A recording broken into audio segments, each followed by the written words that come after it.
Hello friends मो मामा आपण मानकु मो चैनल को बहुत बहुत स्वागत जनाउछि।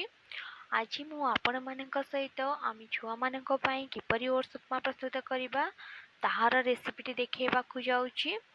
चलंतु देखिबा मु केमती ओट्स उपमा प्रस्तुत करूछि।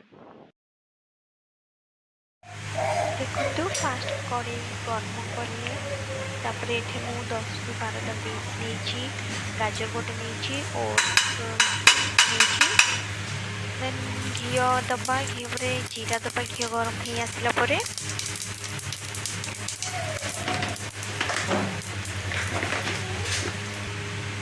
देन आपण 2 चम्मच ओट्स पकेबे। आपण 2 चम्मच खाउछि देन आपण कति ओट्स पके परिबे। देन ओट्स को घी रे भल भाबे हम भाजीबा। जीरा टा मेथी पकाए डाइजेशन भल पिला मानक पाई बहुत भल से जीरा पकई। आपण ओट्स को घी रे भल भाबे भाजी दियंतु जेमति ब्राउन कलर होला पर्यंत। देन आम रखिथिबा परिबा को एबे पकेबा।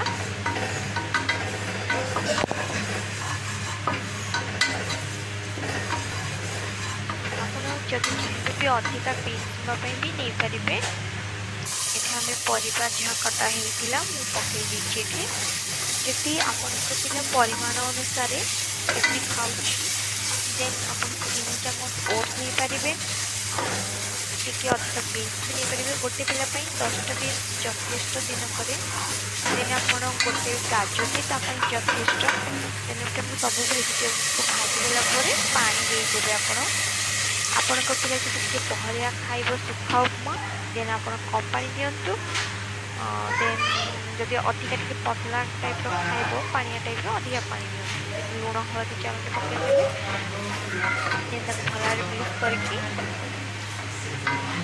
घोड़े देदेबा। जदि आपको पिला जदि खाऊनी बहलिया तंत्र लगुच देन आप पानी दे पारे। अधिका पानी देले बेटर।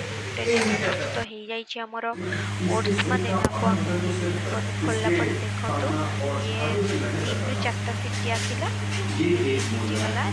डाली घंटा गोटे थाए देन सेटा यूज करुच्ची। देन डाली घंटे कौन हो आम भल कि मैश कर देन हाथ में चुपटिले गरम यूज कर डंकी साहाଯ୍य भी मैश करें। देन जेकोसी साहाଯ୍य भी देन सुखा हो जाइए। देन आपको पानी देला देन झील को खाइबा देन भल भाव में मैश कर देला देखो एबे सपर भी रेडी जाइए पिलांई। देन टिके हाँ बेसी पानी नुहे कि बेसी बहलिया सुखा नुहे हल्का बहलिया आपण मानक रेसिपी केमती लगे आपण निश्चय आपण फैमिली शेयर करेंगे। बहुत ही हेल्दी रेसिपी।